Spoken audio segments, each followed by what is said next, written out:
स्पष्ट रूप से बताया। धन्यवाद। शूर्पणखा, राक्षस साम्राज्य को चुनौती देने आए हो? तुम्हें जो उचित लगे समझो। चेतावनी देता हूँ कि अपने करने पर बाध्य होना पड़ेगा। बल का प्रयोग शूर्पणखा के साथ?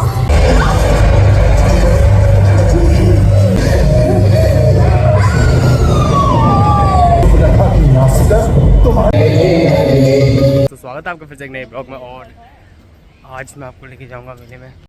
तो चलो आज चलते हैं भाई के साथ मेले में। और निकल गए हैं रूम से, रात का टाइम है, 10 बज चुका है। चलो मेला देखने चलते हैं। और वहाँ पे रामलीला भी हो रही है, वो भी दिखाएंगे आपको। बन रहे हैं हमारे साथ।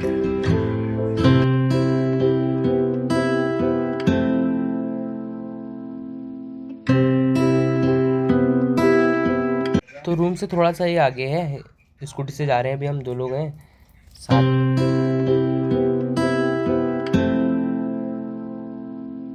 तो बहुत अच्छा लग रहा है रात का व्यू। रात में ट्रैवलिंग करना मुझे वैसे भी बहुत पसंद है।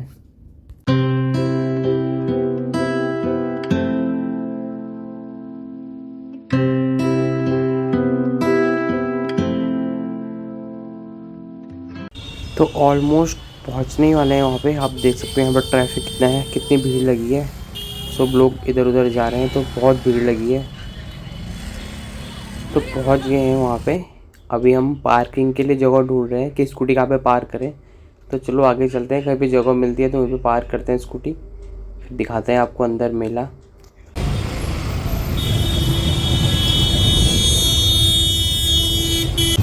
तो अंदर जा रहे हैं पार्किंग के लिए। यहाँ पर आप देख सकते हो बहुत सी गाड़ियाँ पार्क हुई है। तो हम भी ये भी जगह ढूंढ के इनको पार्क करते हैं। तो पहुँच गए मेले में और स्कूटी पार्क कर दी हमने पीछे। मेरे साथ में अरुण भाई, ये भी दिखा देते हैं आपको। तो चलो मेले में चलते हैं और मेला घुमाते हैं आपको। और पार्क के अंदर ही यह है मल्टी क्यूजन रेस्टोरेंट। तो मेले के वहाँ पे ना बहुत भीड़ है। अभी हम बाहर से हैं, इसके बाद चलते हैं अंदर। आगे बहुत क्राउड है, आपको लेके चलते हैं आगे। चलो बने रहे हमारे साथ। तो ये बाहर से आप देख सकते हो कितने लोग जा रहे हैं। चलो हम भी चलते हैं।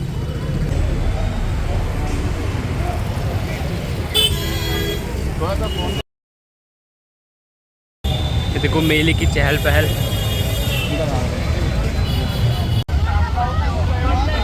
अभी हम पहुंच गए मेन गेट पे। यहाँ से एंटर करते हैं अंदर। आप देख सकते हो यहाँ पे झूले वगैरह लगे हैं इतने सारे, जो कि बहुत खूबसूरत लग रहे हैं। और एकदम नेक्स्ट लेवल वाइब। बहुत भीड़ है आज यहाँ पे। जाते ही पहले एंटर करते ही फर्स्ट में ये दिखता है हमें भूत बंगला बनाया जहाँ पे। और थोड़ा आगे चलते ही झूले वगैरह लगे हैं बहुत सारे।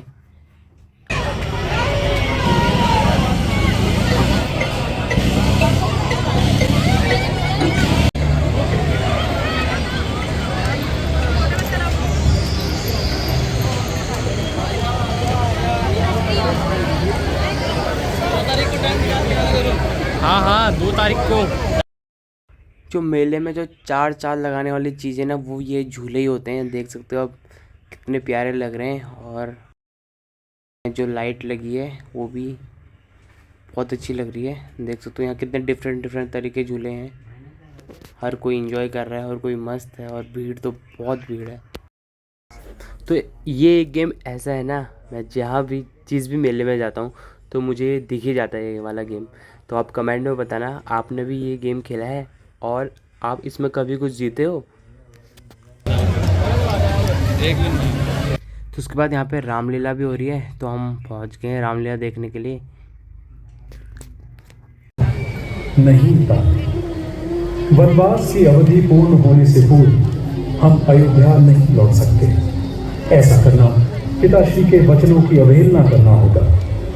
हे रघुवर, ये भी तो आप ही करा। तो यहाँ पे आप भीड़ देखो, यही परम सौभाग्य। रामलीला देखने वालों की कितनी सारी भीड़ है यहाँ पे। पूरा यहाँ से वहाँ तक पूरा भरा हुआ है। अपने दिल को धन्य कर लो। निषाद राज आपके सामने राजकुंवर नहीं, वनवास।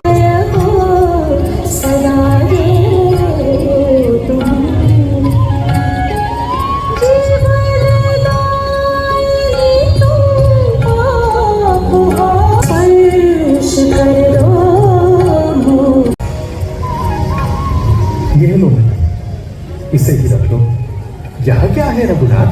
उतराई है इस पारानी की। मैं इसे नहीं ले सकता प्रभुवर। लोगों को नाव द्वारा आर पार ले जाना ही तुम्हारा व्यवसाय है। तुम्हारी और तुम्हारे परिवार की आजीविका है। सो उतराई तो तुम्हें देनी पड़ेगी। ठीक है। अवधपुरी लौटे भरत लिए अनुज होसा। देख दुर्दशा अवध की बड़ा लगा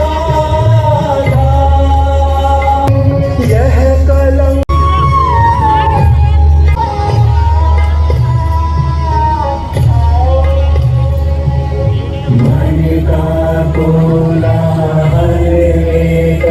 चल पड़े जहाँ थे राम लखन गिरधर भ्राता के चरणों में दिखलाया उनको अंतर मन।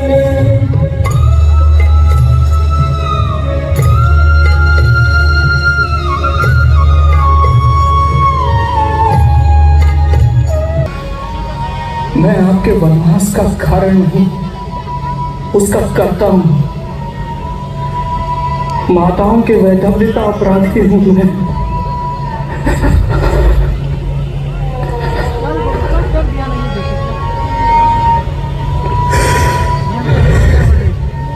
हे परमेश्वर, हे देव के द्वार से बाहर निकलना होगा वत्स। कुंठाओं के भयानक झंझावात के उपरांत भी आपके आदेशों का अक्षरशः पालन करूंगा। आप मुझे अपनी चरण पादुकाएं दे दें।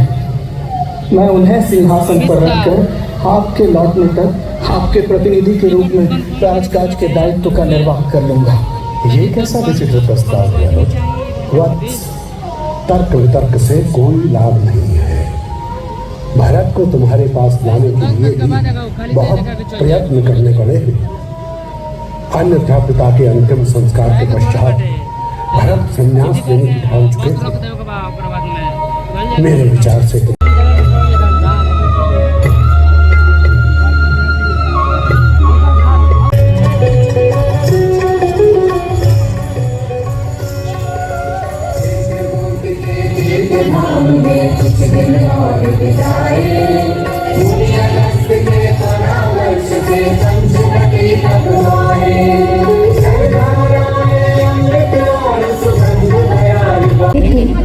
तो आपने उन्हें स्पष्ट रूप से बताया क्यों नहीं?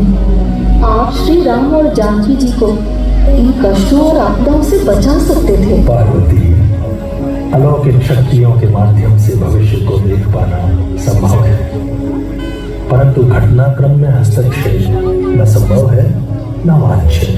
ऐसा क्यों महेश्वर? दया भाव के कारण सिंह से मृग की रक्षा का अर्थ सिंह के लिए प्राणदंड हो सकता है। हम परिस्थितियों और घटनाओं का आकलन उन सर्वथा अनुचित होगा। अपरिचित? आप रक्षराज रावण की बहन, इस प्रदेश की प्रभारी राजकुमारी सूर्पनखा से संबोधित है कुमार। सूर्पनखा, परिचय पाकर प्रसन्नता हुई रक्षकुमारी, परंतु मैं विवाहित हूं, एक पर नारी के साथ एक। पर नारी नहीं कुमार, मैं विधवा हूँ। स्वेच्छा से प्रणय निवेदन कर रही हूँ। यदि मुझे कोई आपत्ति नहीं है तो आप तो पुरुष हैं। प्रश्न तुम्हारी आपत्ति का नहीं है सूर्पनखा। मैं रघुवंशी राम हूं।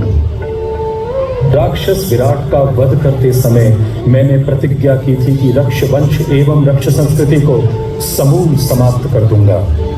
मैं तुम्हारा शत्रु हूं रक्षकुमारी। कोई भी और स्वीकार अस्वीकार करने का निर्णय लक्ष्मण का। तुम निश्चिंत होकर अपनी योजना को कार्यान्वित करने का प्रयास कर सकती हो।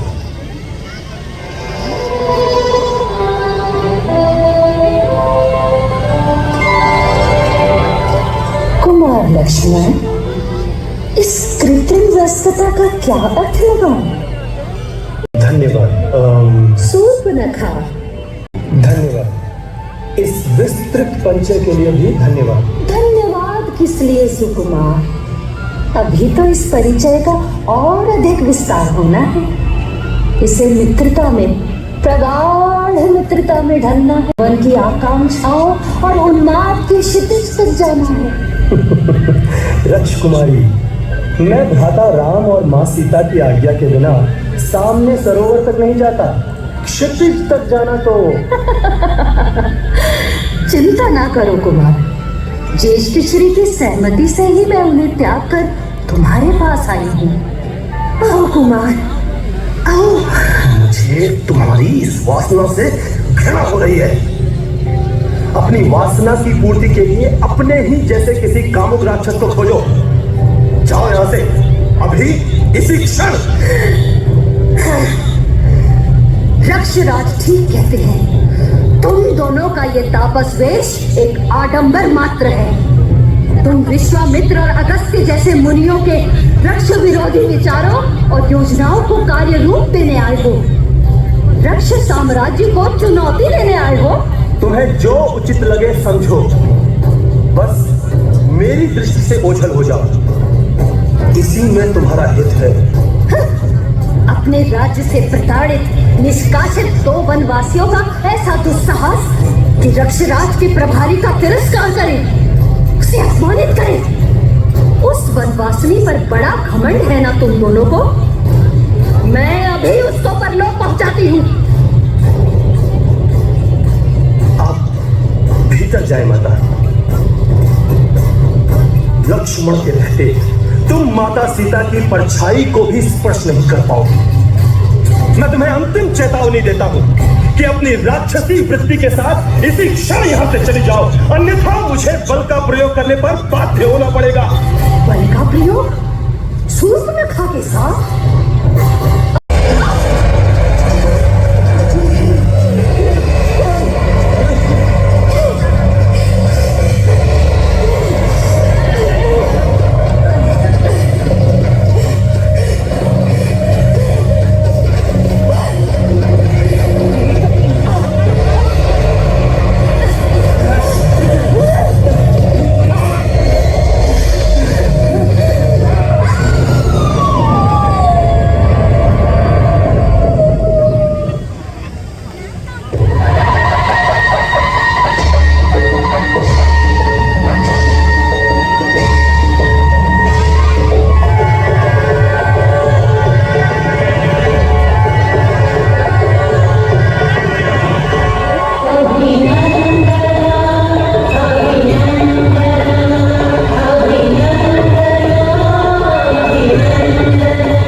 की नासिका भंग कर दी है। सूर्पनखा की नासिका तुम्हारी मति भ्रष्ट हो गई है।